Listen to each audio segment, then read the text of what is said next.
Yo, what is going on, everyone? My name is Mewtwo Fan Nate, and I'm your coach of the New York Noibats. It is going to be the third season of the P4G, and today we are going to be going over the squad that I have drafted. So, if you guys missed the draft stream that took place on Kyle A's Twitch, today we're going to be going over what went down and kind of going into a more depth analysis kind of thing for it. So if you guys are hyped for this season, make sure you guys smash that like button and subscribe if you're new. And if you guys don't want to miss a single P4G battle, make sure you guys subscribe to all the coaches, turn on all the notifications, because YouTube does not like showing you guys unless you guys turn on notifications. For whatever reason, it's the new algorithm thing, and you guys definitely are not going to want to miss a single battle, because this season is going to be so hyped. There's so many cool people in the league, and so many people that are really good at battling. It's going to be fun. We're just a bunch of friends just kind of having fun. So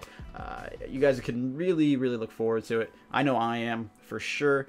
And pretty much like the whole reason why I think this league is going to be a bunch of fun is because the way that we did it. So pretty much what we decided is that we were going to do a low tier league. So pretty much things that are really like top tier, like tier 1, tier 2, those things are banned.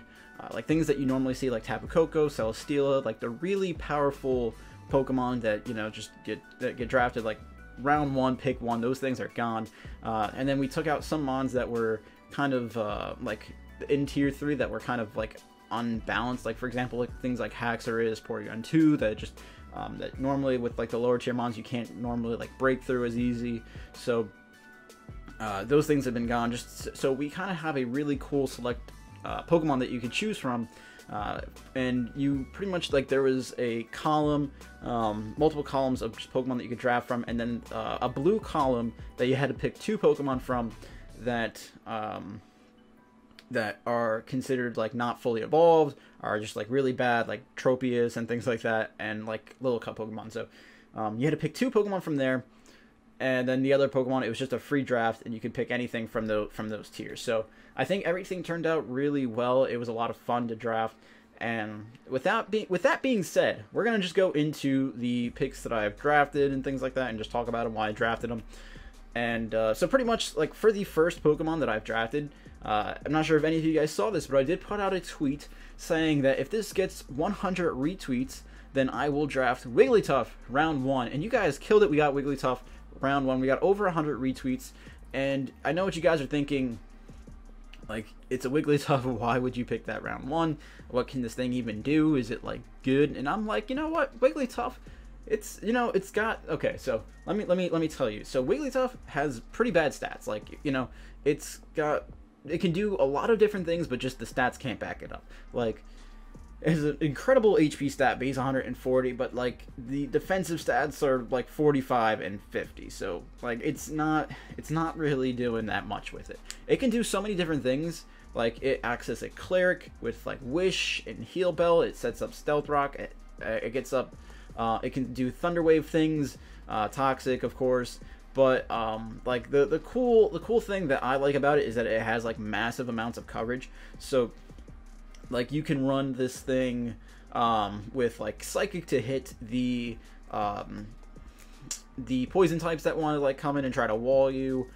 You get things like Bolt Beam, like Thunderbolt, Ice Beam, Flamethrower, Grass Knot. Then you have like Stab, Hyper Voice, and Dazzling Gleam. It works pretty well, I think. And you can use it for like a physical meme as well if you want to do that kind of thing, like Power Up, Punch, Play Rough, Knock Off, and then like if you want to run Gyro Ball or whatever, you can do that. I mean, it gets a whole bunch of like the move pool on this thing is actually insane, but you can't really do too much with it because it's pretty frail. So you know, you could usually run this thing like a lead Frisk set with like Stealth Rocks or like Knock Off or something like that.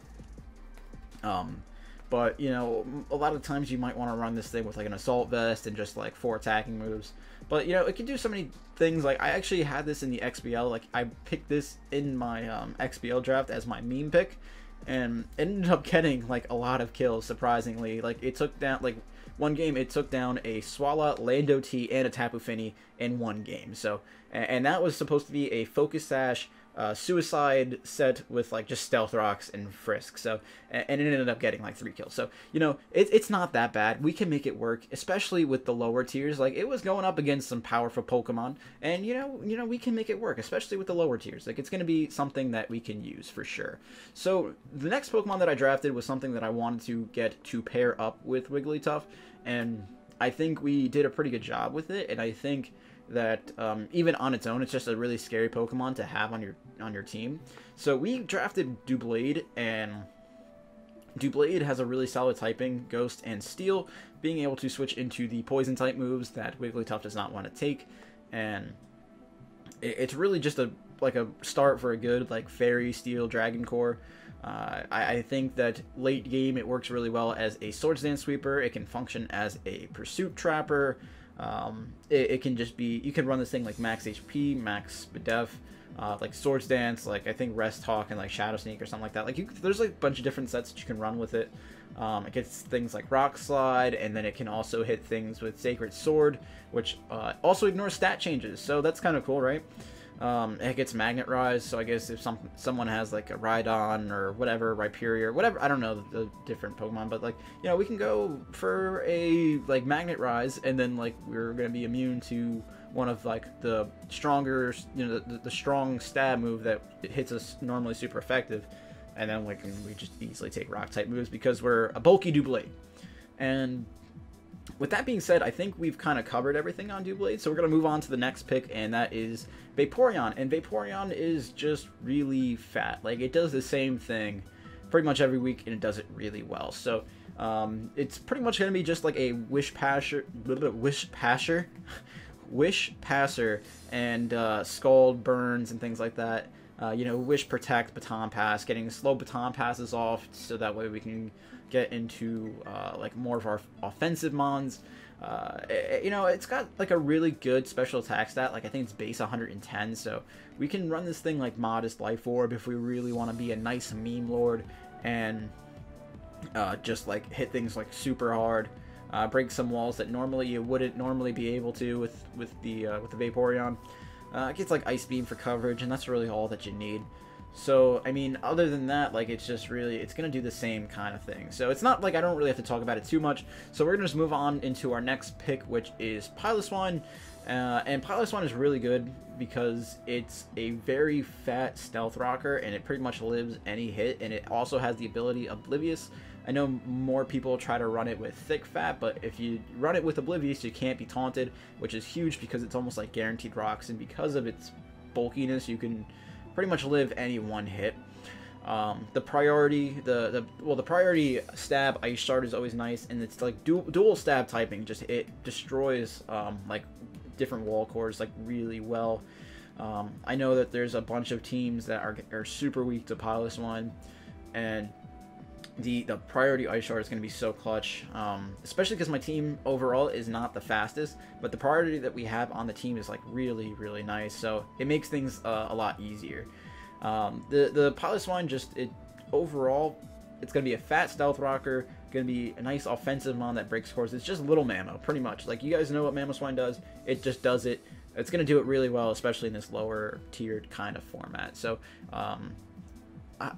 so now I have 2 stealth rockers on my team already, and I think that it is going to be quite the fun time. So now moving on to the next pick, we have drafted Dodrio. So Dodrio is a really good mon because it is a nice like bird spam, and it's really fast. It's one of like, I think it's probably one of the fastest birds that were drafted, unless actually no, there's a couple that are like faster than I can think of, but it's one of the best. There's very few switch-ins to Dodrio, especially now that it has access to Jump Kick, and with unlimited Z moves as one of the rules, I can run like a Z move Jump Kick without having to worry about like missing and getting like taking recoil damage or anything like that. And so pretty much like anything that doesn't want to switch into the Brave Bird, I don't know why I can't think.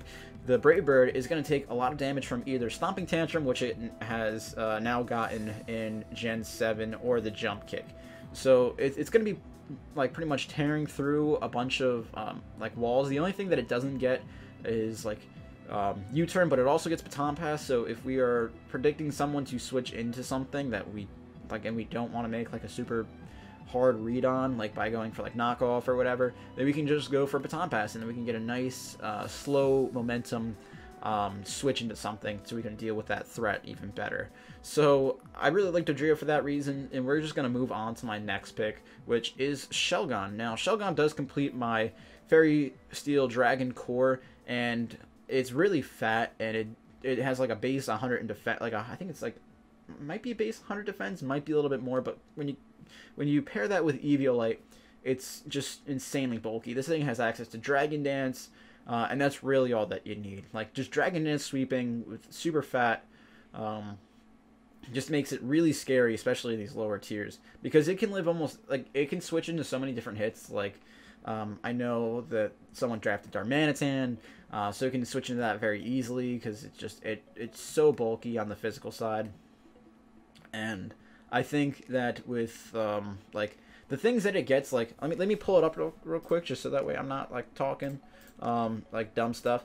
But I know that it's got some like pretty like deep, like okay, so let's talk about his ability Overcoat. So that means I can't be like spored or sleep powdered or anything like that. It has access to Fire Fang for coverage, Outrage, Shadow Claws, and Headbutt. But you know, this thing also gets Wish, so I can run like a Wish Protect set as well, which is kind of cool. So now we have like really good like I don't know, synergy going on. So we have some wish passing going on. I don't know why I say wish passing going on. So like between Vaporeon, Wigglytuff, and Shelgon, we can really just like, we have a fat team, and we can kind of just go for things like that. It gets access to Crunch for like psychic types and things like that. But overall, I think this is a really cool Pokemon. I'm gonna have a lot of fun with it for this season for sure. Really good ability, base 95 attack, and you can do a lot with like the EVs, especially with Eviolite, because you can run this thing with a lot of Spadef, bulky, take hits very easily. So we're gonna move on, because there's not really much to say about Shelgon, and we're gonna go into our next pick, which is a Selgor. And a Selgor is a fast boy. A Selgor, its abilities are kind of like useless, I guess. Like, I mean, it has Hydreigon, Sticky Hold, and Unburden, but it's ridiculously fast already, so I don't have to really worry about Unburden or anything like that. But it does get some cool moves, like it gets Baton Pass, but like this thing can almost always run like Modest because of its speed stat, like base 145. So Bug Buzzes are gonna be hitting pretty hard. Like I can run like a really offensive one, like Modest Life Orb or Modest Specs. I can run this thing as like a Final Gambit Suicide Lead. It gets access to Acid Spray. It also gets like Giga Drain, Knockoff, and then if I want to, I can run like Spikes, Toxic Spikes, and it also gets Water Shuriken, which is really cool. I mean, it gets Recover, but it's not bulky at all. Like I think it's base 45 defense. So I mean, overall, it's like just not going to be doing that much, but like being like a Suicide Lead with like Spikes. But I think overall, this is going to be a fun Pokemon to try out. Ever since that it got access to like Water Shuriken, and it turned like to a special move, I think it was like in 7th gen, then this thing became kind of cool, because now it has like priority that's like decent, I guess. Like it's not stab, but you know, multi-hitting priority is definitely kind of cool.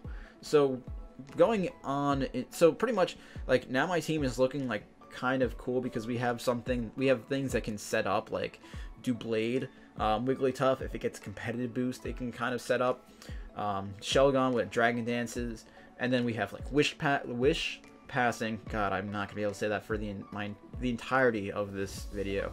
And then they can all do that while I have like Stealth Rock Pressure from Piloswine, Wigglytuff, Spikes, and Toxic Spikes from a Selgor. Just setting up with that kind of pressure that I'm putting on is like really, really cool, and I'm enjoying like what we have so far. So really, really solid. So the next Pokemon that we have is Girder, and I was kind of debating on whether or not like I was gonna like what I was gonna go for. Like I kind of wanted to go with Hariyama, but like I don't know. I think Joey took it before me, and I drafted Hariyama last season. Like, I wanted to bring, like, something back, but I already had Piloswine, so I mean, it's fine. But Girder is also really good, too. Like, it, you know, has the Guts ability, so it can't be, like, so, like, being burned doesn't, like, hurt it. Being Thunder Wave, like, doesn't really hurt it that much. Like, because we have, like, priority Mach Punch. Drain Punch is really good for just getting back your health. It can run, like, a bulk up set. And then it has, like, all the elemental punches with, like, Fire Punch, Thunder Punch, and Ice Punch. Knockoff is really good. Poison Jab for coverage. And then this thing also can run things like Toxic and, like, Substitute and, like, Drain Punch. So overall, really, really good Pokemon. I don't think there's, like, that much to say about it, but I just know that, like, with the HP stat that it has, like, the attack stat that it has, like, after Bulk Up, we can definitely be running some, like, really cool things, like a Sub Bulk Up, Drain Punch, Toxic, and things like that. Like, we can run this thing to be, like, really fat and just, like, just get our health back, like, gradually, and until we can kind of just, like, sweep things, or just, like, a Bulk Up Mach Punch. Just really, like, this thing's gonna hit really hard, like, base 105, attack. Like, if I run this thing Adamant, if I want to, I don't even have to run Eviolite. I can run Banded Mach Punch with like Adamant Nature max attack and just put in the finest of work with this thing. So it's gonna be a fun Pokemon to try out this season. I've never used it before, so we're gonna see how it does. Like, I don't know really too much about it.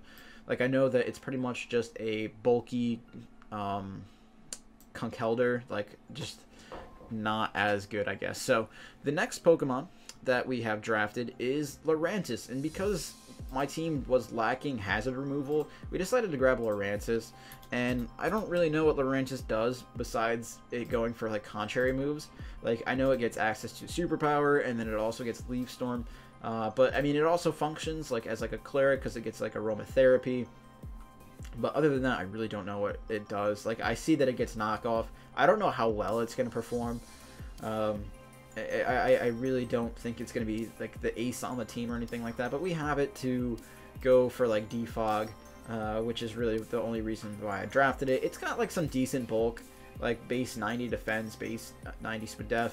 So it's definitely not, like, the worst. It's not like a terrible, frail Pokemon by any means. But, you know, it can go for, like, Synthesis and get its health back. So I think it's going to be pretty cool.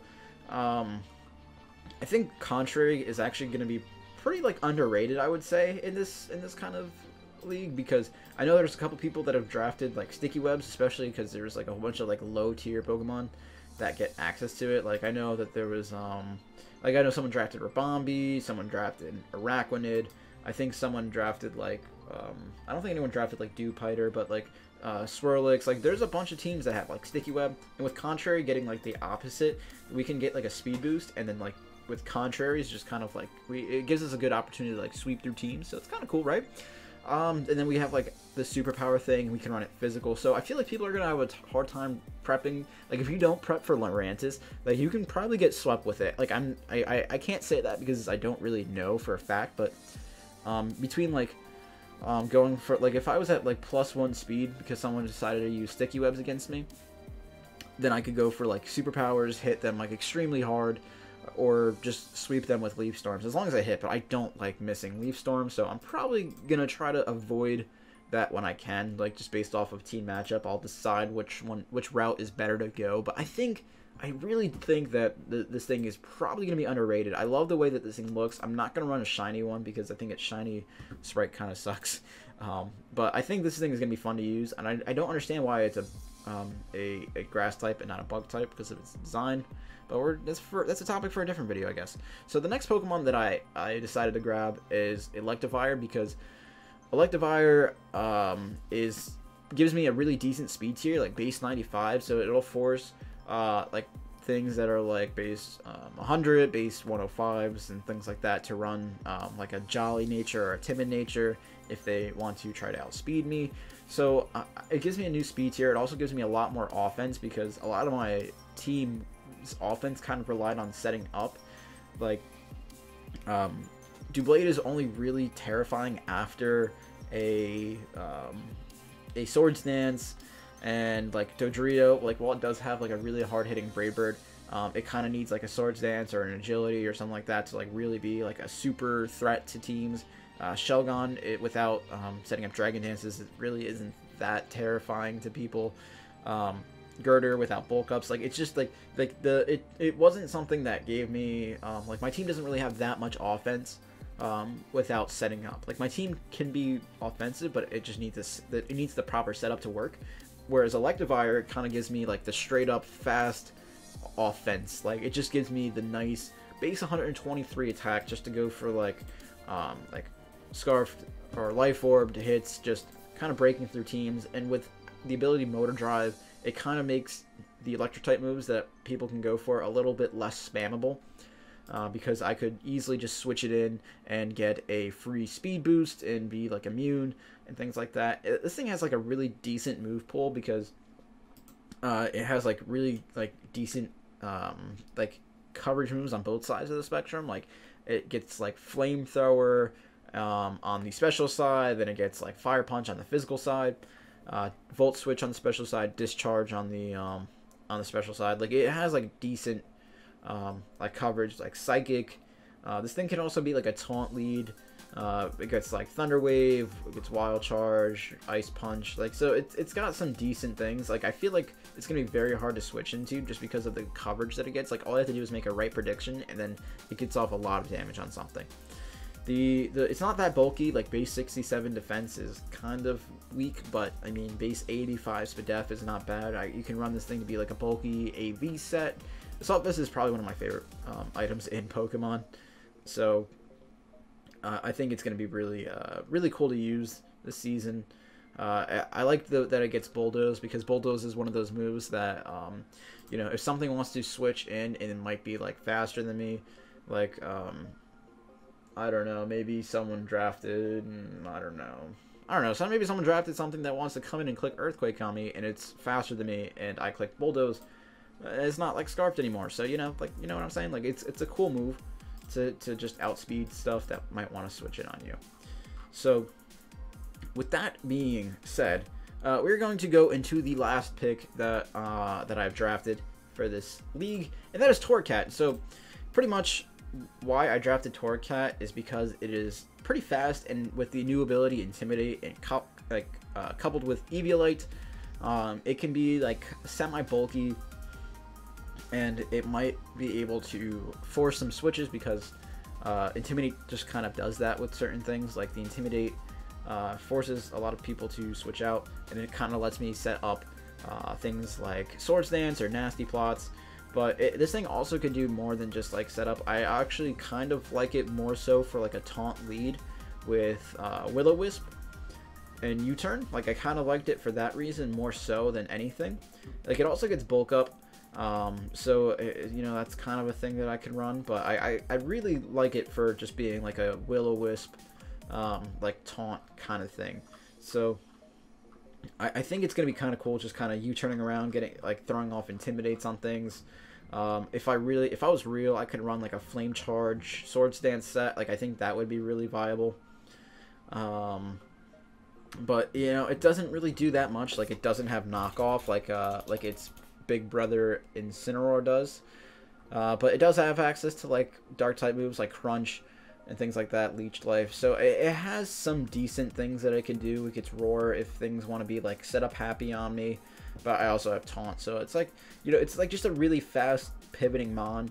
And if I like, it's base 85 attack, so coupled that thing with like high base powered things like Flare Blitz, it can hit really hard actually for like it being stab and things like that. So if I hit things like that are super effective and things like that, it's gonna be doing some good damage. So that is gonna be the draft for this season. If you guys have enjoyed, make sure to hit that like button and subscribe for more. You guys are not gonna want to miss a single battle. The first week we actually battled Elliot, which